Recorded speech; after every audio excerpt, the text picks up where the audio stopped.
Welcome, crew, to What Are Your Three, a Channel 3 podcast where we take a member of the Channel 3 community, discuss 3 games of their choosing, some honorable mentions, and go through some other odds and ends to have a nice all-around video game discussion. I'm Dan Tucker. With me, as always, El Ray. Special guest. This is Ray, start over again. Sorry, hang on. Go ahead. Hey, everybody. Today, we've got a special guest. This is almost like a behind-the-scenes episode because our guest is someone that a bunch of you interact with every single day. He is the creator, the designer, the one that's putting in the questions every morning. I'm leaving this, Ray. This isn't getting cut because Joob insisted on not being outdone by Lion. The Lion's over there doing the gritty. Joob gets up and starts flossing in the middle of Ray's introduction. Joob has continued the dance moves. He is the creator of the trivia game on Channel 3. He is c3.gg/Joob. Hey, Joob, say hi to everybody. Hey, hello. Happy to be here. Long-time listener, first-time caller, and I love the show, and I'm thrilled to be here. Thanks. And I think now that you've done your dance move during my introduction, at this point, I think we've set a precedent that anyone going forward will have to dance as I'm speaking, and I will have to try and continue speaking while the dance is going on. It's happened now, and I'm going to be upset at anybody that doesn't do it going forward. It sounded like a requirement, so yeah, I just went for it. Yeah, Ray, I was looking at the camera, I should say. I was not looking at my notes at that time, because normally, I keep kind of the camera off to the side here. I've got the webcam in front of me so I can see, but nope. That was I was fully at attention for that. Nicely done, Joob. Appreciate it. Thank you. I practiced that one with my 9-year-old, so yeah, we got it down. All right, let's get into the games, though. So we didn't give any kind of requirements for the list. We said, give us 3 games, and you started off with game number 1 here, Chrono Trigger, right into my heart. 4.6 rated on Channel 3. It's on every list that we've got, which I think as I kind of look through the list, I might have an idea of what you're doing here, but I'm curious to see if I'm on track or not. We've got Rushmore, we've got favorites, and we've got original soundtrack lists. But why, so how'd Chrono Trigger lead the pack off for you here? This was just, one of the best games of all time, and one of my favorites always. Like you said, it's just up there on every list for so many great reasons. I'm a huge JRPG guy. I know I've probably talked to you guys about this a bit. So by the time Chrono Trigger came out, I was playing Final Fantasy, I was playing Dragon Quest, I was probably about 10 or 11, I think, when this came out, and just getting my hands on every RPG. Something about just gaining experience. Just you get a little number, and then it becomes a bigger number, and the numbers just keep going up.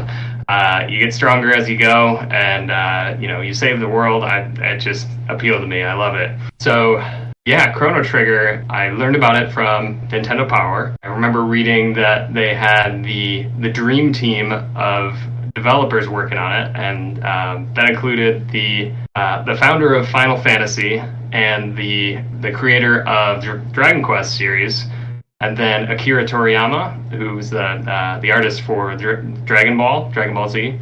So at the time, Final Fantasy and Dragon Quest were by Square and Enix, separate companies. Much later merged into Square Enix, and now it's all one family. But yeah, at the time I was like, whoa.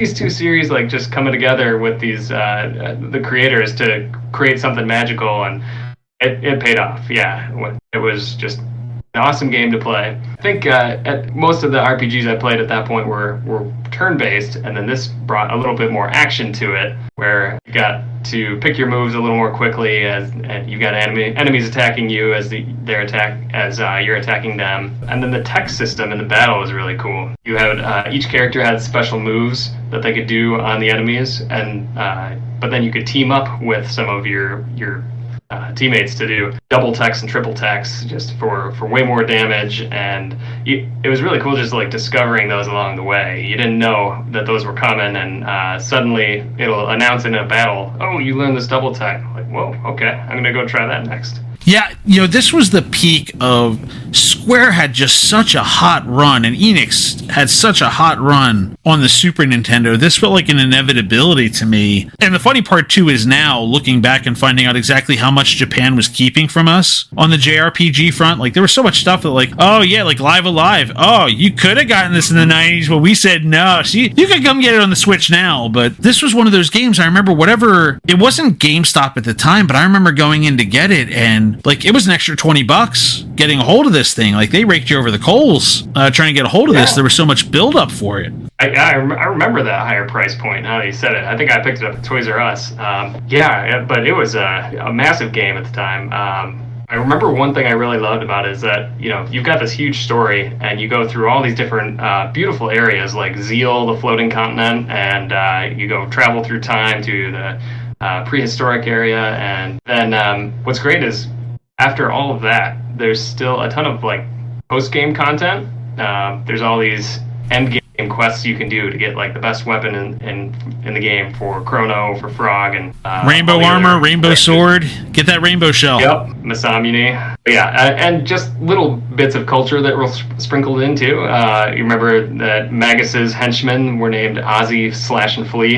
Yeah, that was cool. So just all around great game, and then I went back and played it on New Game Plus right at the end. You got to keep all your good armor and abilities and just play through again. I'm like, of course I'll do that. This game's amazing. So I have to ask you, so there are 15 endings of the game, and what I believe is the hardest one, I did pull off, humble brag, but did you pull off the solo Chrono right at the beginning of the game, just run up and take on Lavos? I sure did, yep. My man. That was tough, but had to do it. Yeah, those multiple endings were mind-blowing, too, at the time. I mean, you get that all the time these days, but yeah, the 15 endings was something else. So I went through, I don't think I got all of them, but I got a good chunk of them.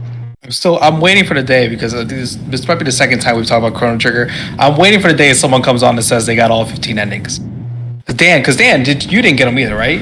You know what? I know I didn't, but if I get, I think I have it on the PlayStation 3. I want to say it's on there. I got to crack that. I got to boot the old girl back up here and just start taking a run at it and just check them off. But the thing is, too, like, there's decision tree, because it all depends on who's in your party. Because I don't want to spoil things, because I sincerely want people to find this game and play it if you have any interest in RPGs whatsoever. But depending on characters in your party, depending on what period of time you finish the game, all the different things can happen. Like it's hard to get the same ending twice, frankly, short of going through and completing the entire game. But when you get into that New Game Plus, and like Jude mentioned, you get to carry everything over, including the ability to, like, hey, you can fight Lavos whenever you want now. The amount of ending options there are, it feels like 15 was a low number, but that's what it's got. It's worth cracking every one of them open. It was fulfilling every time. Absolutely. Yeah, it's been too long. I probably haven't touched the game in 15 years or so, so I'm overdue for it, and that sounds like a challenge. If you need people to go out there and start get the 15 endings, maybe give them a little more than a week. But I'll do better with that I'll do better with that than Hades. Oh, that was a fun one. Yeah. All right, so we're going to jump to the second game on the list here, which almost seems out of place with the rest of the list, but I think people are going to expect a version of this to show up. It's Mario Kart 64, which has a 4.6 rating on Channel 3, and it's on multiple lists, on the favorites list, on the Rushmore list, on the nostalgia list. Why this version of Mario Kart for you? Yeah, so like you said, probably expected that I'm picking Mario Kart. That's how I mainly connect with Channel 3 and the Dad Gaming before that. That's how I met you guys, and I love the series. It's been a part of my life, and so I had to zero in on 64 for a few reasons. One, in response to a younger Channel 3 crew member throwing some shade at the game. Yeah, I thought now's a good time to show it some love that it deserves, because we may be the old men that play this, but we love it. It's so good. So Mario Kart 64 was the first Mario Kart game I owned. I just rented the original a few times before that. But yeah, I have a lot of fond memories. I have two brothers, and we played tons and tons and tons of hours multiplayer Mario Kart 64. That's the first 4-player multiplayer game I remember playing with both of them together. So yeah, we had a lot of good times. And then, so I have 3 stories about this game. Number 1, in Nintendo Power, there was a contest where you could, I think it was called Mario Circuit. One of the courses, they had you to do time trials, and you had to get a time of under a minute and a half, take a picture of it, get that picture developed, because, this was the 90s, and then go mail it in, and then you were entered into a raffle. and out of those people, they picked 1,000 to win a gold Nintendo 64 controller.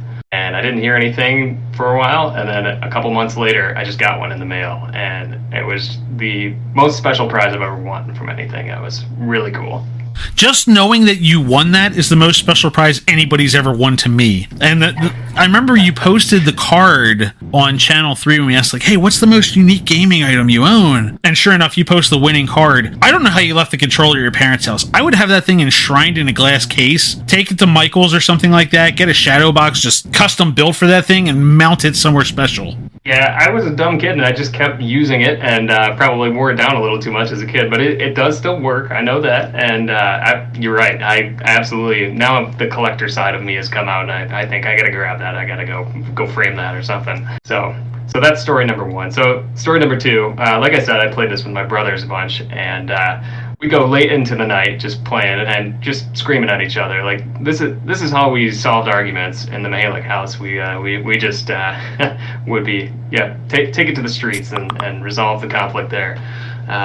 So I remember one particular time we had my brother's friend was over, so we were playing 4-player, and it was probably 2 a.m. We're screaming no as they're getting hit by shells and whatnot, and my dad comes downstairs. He was fast asleep at the time. He comes downstairs and stomping down. Joob, I got a censor button ready for the edit process, but I just gonna put that out there. Go ahead. Okay.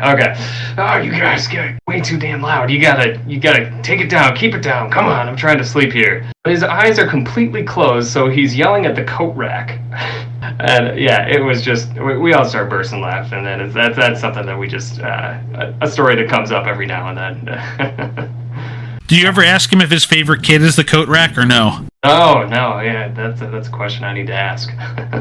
So where's story number 3 now? So we have the winning controller. We have playing way too late. So where's story number 3 about Mario Kart? All right, story number 3 is Mario Kart 64 had a renaissance for me in college.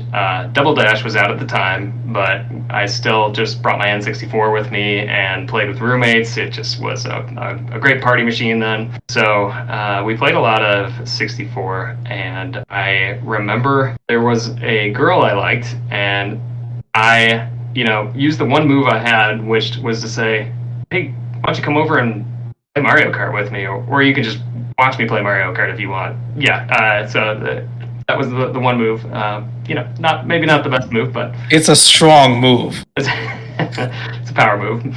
So anyway, I invited her over, and we did play some Mario Kart, and we've been married for 13 years now, so worked out okay. But when we were engaged, I remember we were going through all the hoopla of selecting, DJ and venue and all that you do for a pretty traditional wedding, and we had to pick out the cake. And I think I saw on Reddit somebody posted a picture of their Mario Kart themed cake, and I took a screenshot. I sent it to my wife. I was like, haha, look, there we go. It's our wedding cake. But I had signed off a while ago on that. I just said, you pick what you want as long as it's tasty. She really had the strong opinions about a lot of the things that went into our wedding. So yeah, fast forward another year or so to the wedding, and we walk into the reception ceremony, and I walk out there, and I'm just kind of dazed, and she's like, do you see it? I'm like, what? And I look, and there's this Mario Kart cake, wedding cake, right in front of me. So she said she was going to pick some pink cake with silver on it. Those were the 2 colors at our wedding. And instead, she had surprised me with this Mario Kart cake. She had my younger brother design it. He's an artist. So he picked out a few different levels from 64, from Double Dash, and just made this amazing cake. I'm shocked that I haven't shared it with you guys yet with the crew, but I will be making a post with pictures. I'll back it up. You'll see it. So just a huge surprise, and shout out to my awesome wife for putting that together. Yeah, I'm going to need that picture sent to me so that the 27th or the day before the episode drops, I can get a picture of that cake posted, just as a little tease for what's to come. Ooh, a little tease. Yeah, I like it. We're going to have that. that's success story. It needs to be shared everywhere for gamers to know you can play video games and find love. Like, let me tell you, that's got to be something that people need to know about. It needs to be posted everywhere possible, just to give hope to the young gamers out there that you can do it. That wasn't how I thought that story was going to end. Let me tell you, that was a full circle. Come play some Mario Kart, and then one day we'll have a cake to commemorate the Mario Kart. That is an amazing story. I never saw it happening that way, but yeah, it was great. It was the perfect ending. And so now we'll move on to game 3, which is the Xenoblade Chronicles. This is 4.0 average on the site. It is on your best soundtrack list. It is also on 2 people's abandoned lists. So tell us, where's the love for this game? Do you think there's a reason anybody would abandon this game, or why it would happen? Tell us all about it. Ooh. Yeah, I don't know. Like I said, huge JRPG guy, so I got into the Xenoblade series with Xenoblade Chronicles 1. I've played all of them at this point, except for 3. That's now for a couple of months now. It's just too much in my backlog to catch that. But I decided the first one because I played it on the Wii. It's been re-released a couple of times now. It was just an awesome, sprawling game. I called it like a single-player MMO, really. Like, there's just huge areas, endless different side quests you could do. And it was, I loved exploring all the large open-world areas. The setting of it was really unique. It took place on, there's these 2 giant titans. One's called the Bionis, which is like, it's got a whole bunch of grass and trees and things that are alive on it. And then one's called Mechanis, and it's all mechanical, more of a robot. The story was the 2 of them were in a massive fight, and then eventually they just had a stalemate, and swords crossed, they just froze in time, and then things started growing on them. And so you are a human living on Bionis, and you would the whole game takes place on these 2. So I'm like, I gotta see what that's about. And then you start the game, and you get this mythical sword called the Monado, and like, whoa, like, where is this from? What's the deal with this? Why do I have this? And things just kick into gear right away. So this story is awesome. I'm not going to spoil anything, but definitely worth playing through to the end. So to those people that abandoned it, I fully recommend you pick it up. I hear it's even better on the Switch re-release. But awesome story, awesome action gameplay. It's on my top soundtrack list because the music's great. The music suits all the environments well. I know early on in the game you get to, I think it's called Guar Plains, and the music just ratchets up, and you're like, okay, let's go. Yeah, this is great. It's a ton of fun. It takes a lot of hours to get through, but it's well worth it. So 2 things I will say. Ray and I just kind of shaking our heads through everything it hits in Super Smash Bros. Ultimate. Like, yep, we got all the lore from Super Smash Bros. For sure. But I'm here to admit that I am one of the abandoned lists, first of all. And part of the reason for that is, and I've heard by 3, it's especially this way, like, there's like an hour-long cutscene by the time you get to 3. It's not a good game for just kind of picking up. That was my problem, that, like, I couldn't just pick up, play a half hour, and get back down. Like, it's a time commitment of a game, and I can't wait to play it. I want to. It's not that I don't want to play it. That's not why I abandoned it, Joob. I promise you, I didn't abandon it because I didn't like it. It's just it's a time crunch for that one. So and be warned, I've heard that for 3. I've heard, especially when you get to the end, there's a cutscene that, no exaggeration, takes at least 45 minutes just to get through the cutscene of that thing. That is true. And I remember this was the same team that did Xenogears back on the PlayStation, and they were just as guilty of it then. But, now there's anything wrong with that. Nothing wrong with the cutscene yet. Yeah, it's a time commitment for sure, but I'll advise you to carve out some time for it. It's incredible. Is there a big jump, do you think, from Chronicles 1 to Chronicles 2 in the gameplay? Does it feel like is it more the same? Do you feel like they made changes that really make it worth the sequel? So here's how I kind of classify the different Xenoblade games. So I think the first one, it started everything, but it had the best story. It just really caught me. You get that Monado, and it just goes right from it's just with a bang from the beginning. Then there was actually Chronicles X came out for the Wii U. still a Xenoblade Chronicles game, but different kind of story. And that one, I think the story was pretty weak on that, but they changed some aspects of the battles to keep it fresh. But really what shined on that game was the open world. It was just massive. It was like 6 times the size of Breath of the Wild, and it was just incredibly huge. So I may have completely made up that number of how big it was in compared to Breath of the Wild, but I swear to you it was big. So that was great. And then Chronicles 2 did actually have a lot more in common with 1 than X did, and that did battles a lot better. So the battle system got much deeper, which I know turned a lot of people off.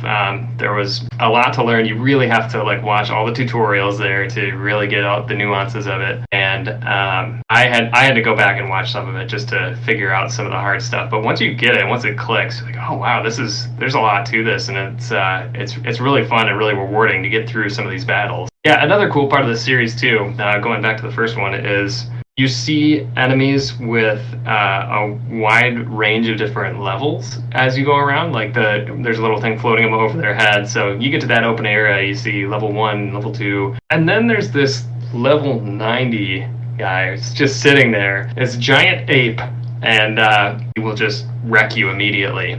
I think every single game in the series has that, where they have right in the opening area just this massive beast, and in the later games it actually chases you, so you have to be careful where you're traversing. If you get in its too close in its area, then it'll attack you. But it is so satisfying when you are powered up, when you're that level 90 guy and you come back there, you're like, I'm ready, let's go, and you take out that huge guy. So, Ju, before we jump into the honorable mentions, I had to say I had a little asterisk set aside for myself here. I wasn't sure if these were all going to be best soundtrack games, because all 3 of them happen to be on best soundtrack list for you, which, again, just a coincidence. But it's like, oh, is he gonna curate some soundtrack games here for us? But no, you're pulling out 3 Mount Rushmore, 3 goats for us here, and I kind of love it. I think this goes to show that just the soundtrack goes a long way for me. When that quest came up, asking, do you listen to the game soundtrack or do you listen to just other music while you play? Yeah, I was shocked that other people listen to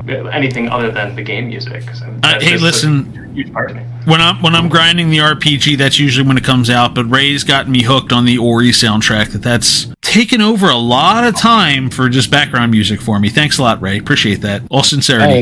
You and all gameplay. Gameplay music. I'm with you. Drew. Gameplay music. I mean, they put it there for a reason, especially when they put thought into it. When they put thought into it, and the music is part of the game. I can barely play a game without being able to really hear the sound effects. So for whatever reason, any hit or anything like that, I feel like you just needed to play it correctly. All 200 murders of Ori have gone to a beautiful soundtrack. That's appreciated. Right. All right, well, speaking of soundtracks, let's go back to those honorable mentions. Start off with one that's on the honorable mention list, Mount Rushmore's favorites. So you name a list that's on there. What I think is the peak of Metroid, if you were to ask me, 4.7 rated, Super Metroid. I agree with you. It is the peak of Metroid. I've played through just about every Metroid game up through Dread. I think I missed the couple on the DS that they had, but there was, Super Metroid is probably my most replayed game ever. I just never get tired of it. I'll replay it at least once every year or two, and earlier, before kids, when I had more time, I'd play it more often than that. Yeah, just super fun to go out there and explore, and even though I know what to do, I love getting the power-ups and opening up new areas as you get new abilities, and great time.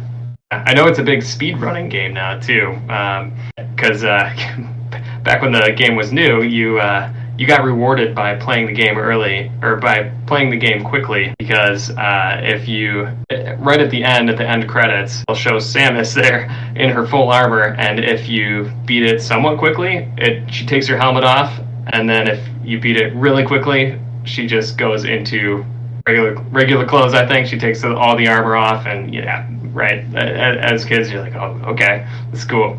Then it became a really popular speedrunning game. Just see how quickly you can get through. I love watching speedruns of it. I've never really tried to go through it super fast myself. I think probably 3 or 4 hours is the fastest I've done it, but it was, people can do it less than an hour, no problem, if you watch streamers on Twitch. So The next game on the honorable mention is one of the newest games to come out. Actually, it's newer than one of the newest games on Channel 3, and it's Splatoon 3. I'll just say this: I don't think I knew that Splatoon 1 existed, and then I heard 2, and I said, "Well, there's the second one. I guess it was the first one at some point." But 3, I feel like has really taken over. Like a lot more people are enjoying 3 than ever. So, what's been your experience with 3? This is another one where I own the other games in the series, and I just had to pick one. All my other games. So wait, you actually had a Wii U?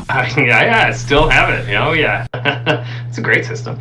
Yep, I had Splatoon on the Wii U, and Splatoon 2 was one of my early pickups for the Switch. But the game is, I'm not much of a guy for shooters. I'm just terrible at them. I can't do Call of Duty. I just get wrecked right away. So but I like games that are. But a little more unique experience. You throw in a little fantasy setting with a shooting game like BioShock and some RPG elements, and then okay, I'm in. And then there's this Splatoon, which is just such a Nintendo game. It's so quirky and it's a ton of fun. I loved the mechanic of you shoot your ink and then you can swim fast through it and swim up walls to get to different vantage points from it. So I gave it a shot, and I had fun, and I was doing pretty well at first. Then I kind of dropped off, and then once I came back, I'm like, okay, I'm getting house every single match. Everybody's so good at this.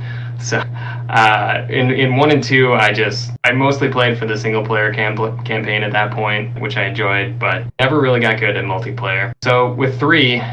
One, I wanted to, pick up more recent games. All my other games are 15 to 30 years old, but it's been a lot of fun playing it with my son. He was the one who really wanted it and ended up buying it with his money. I chipped in a little bit. We've each played through the single-player campaign and, just kind of comparing notes with him about which gun works against what and what we like. It's been a really fun journey. But I also got to give a shout-out to my Channel 3 Splatoon crew, Ganon Slayer, Froggy, JPEG Mario, and Toots LaRue. Yeah, we've been playing together, so that's been another part that really made Splatoon 3 better for me is I actually have people I know that I play with. I was just played with random people in the other 2, so yeah, it's been a great time. So I was gonna ask what's the biggest jump from Splatoon 2 to Splatoon 3? Is it just you personally playing more multiplayer? Is there an aspect to the game that's really gotten better? I think for me it's just me personally playing it more. I've been able to improve my skills more. I got some great tips from Ganon Slayer, who's incredibly good at the game. So that's been able to level me up at it. And the single player campaign though it gets bigger each game, and so this one was pretty big change in it, and it was a lot of fun to play through. All right, so we're going to get to the last honorable mention here, and there's no surprise. We have to talk about it. It's Trivia, the game that you created, the game that you continue to improve upon and build and add the questions. So, I'll just kind of let you talk about it. How'd you come up with the idea? I don't know a whole lot of the background of this, other than Joel said one day, "Hey, Jude's putting this game together, and it's going to be in the next season." So, just kind of tell us the story of how that all came to be. So I mentioned to you guys earlier, I'm a web developer. And so when Joel announced Channel 3 to the world, I was like, wow, okay. I knew he was in a data scientist background, but I didn't know that he had all this programming background too. So I messaged him and was asking those nerdy questions. What's the programming language? Yeah, what kind of UI are you using here? And then at one point I said, oh yeah, yesterday I noticed the site improvement or the site performance was a lot faster. Like what'd you do there? And so we just got to talking shop, and then eventually he mentioned he was looking for development help. I said, well, if you're looking for building an app, I'm not really an app builder. I do just more on the website. But he said, well, okay, there might be something on the website that I can chunk off and let you run with. So that's where he told me about the mini games. At this point, I think you guys were already piloting Enhance and Target, and so I do give Joel actually most of the credit for trivia. He had that in his brain, and he just said, "Let's make a trivia game, see what you can come up with." So made a little proof of concept, sent it to him, and it was more of your standard like bar trivia, where it's just here's the question, and you've got 4 answers, pick quickly, and then it was a series of them. It was more like I tried to get 3 questions together in a row, and then Joel said, "Well, no, I was thinking we've got this library of game covers that are in from just adding all the games into the system for people to review. So I was thinking we could just display those game covers, make those the answers, and then have those disappear or tumble down or something as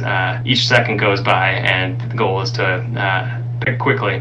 So yeah, I went back to it and started coding that up, and yeah, I got basically what you see today. I was able to just use I used some just a couple of images as a proof of concept. I was, the first one I had there was which one of these characters is Steve from Minecraft, and it was Steve and a whole bunch of just something else. So basic stuff, but yeah, I sent it to him, and we kind of changed the rules a little bit, just as it just kind of formed organically. We're like, oh, well, maybe it'd be better to combine the score and the time, and then maybe we should have them disappear instead of tumble down, and played around with the different JavaScript things that you could do with it. It was a lot of fun. Even my wife got in on the process. She's like coming up. She has a psychology background, so she knows what gets people addicted to games, which is great and terrible. But she said it's all about like mixing things up, doing intermittent rewarding, and having some easy questions one day, hard questions the next day, making people want to come back for more. And I bounced some other ideas off of Joel, and we incorporated some in and threw some out. Yeah, that was how it came together. And then I sent the code to Joel, and he kind of Frankensteined it. He had to change the language to make it match the rest of Channel 3, and we launched it from there.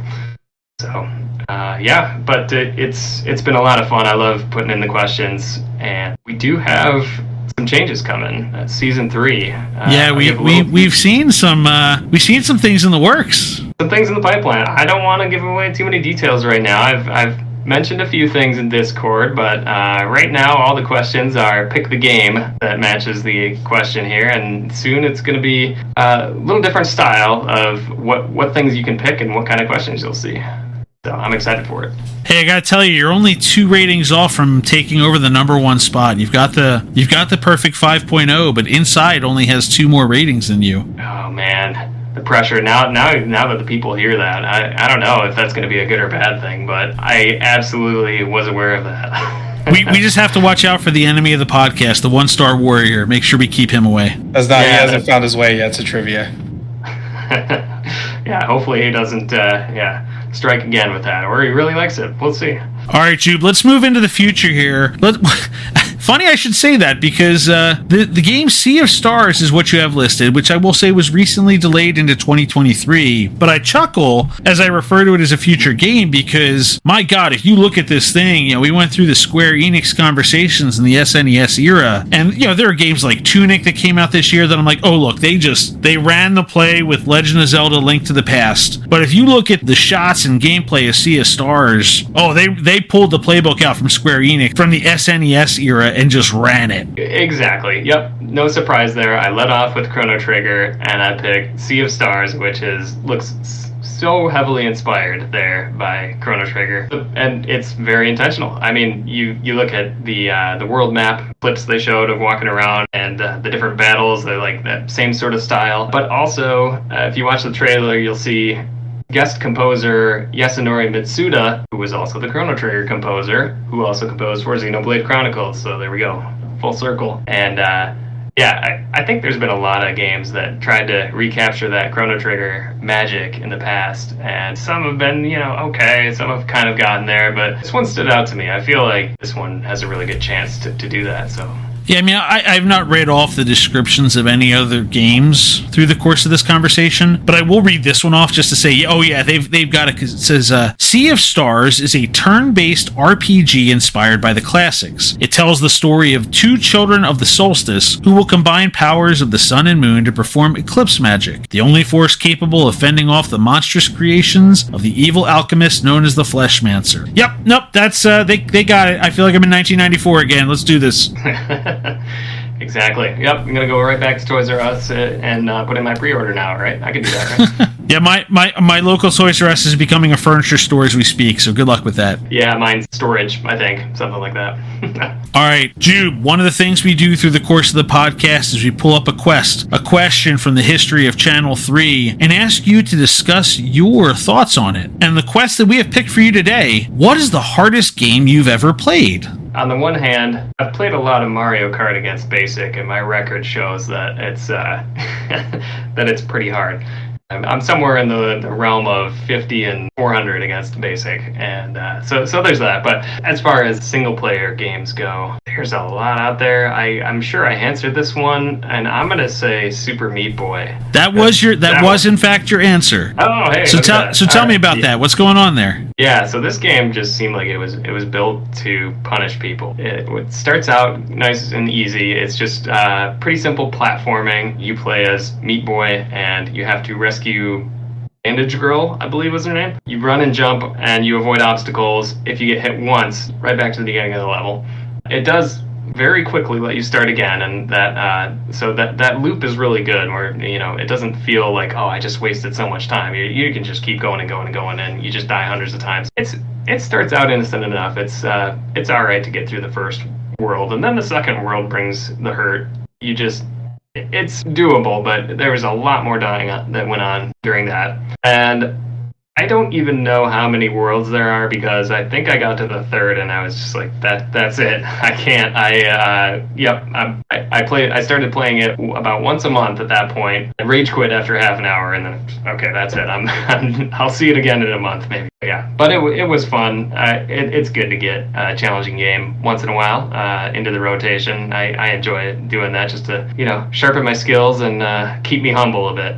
Final question. The question we ask everybody who comes on the podcast is, what has been your favorite feature on Channel 3 so far? Please feel free to say trivia if you want, because I play it every day. I'll say that. I do love trivia. I love the mini games. I think that's an easy answer for me. Like I love playing all three of them, and it's a ton of fun. But really, I also want to call out just the community vibes that are in Channel 3. Everybody's really supportive. I've noticed that somebody will just post a link to a charity, and then people will just jump right on it. You'll see donations right down the list. Or somebody starts streaming, and they'll go from 1 viewer up to 12 real quickly. Just people calling them out and saying go follow these people, and giving game suggestions and hitting the like button whenever, and saying, whoa, yeah, that clip you just shared, that was an amazing play. Like I'll go try that deck in Marvel Snap. And yeah, it's really fun to come back each day and check out all the posts. Of course, we have to have the shout out for Marvel Snap, the current just the game of Channel 3 right now. It has to. Yeah, I was trying to figure out some joke to call it a Get Snapped, and come over to Get Snapped. Ray and I doing our podcast about Marvel Snap going forward. Please invite me as a guest to Get Snapped. That game has taken over my life. It very nearly made the list for this, but yeah, great. And with that, we've made it to the end of another podcast. Our guest again, c3.gg/joob. Thanks for coming here. You can find the podcast at c3.gg/podcast. They drop every Wednesday morning at 3:33 a.m. Eastern on all the major platforms, including Spotify, Google Podcasts, and Apple Podcasts. I am El Ray. Dan Tucker runs the show. Joob was our guest today. Have a good day, everybody. Ray, I think we have to start saying that executive produced by Joel Willis is going to come after us or something. He needs. We got to give him an EP credit here or something.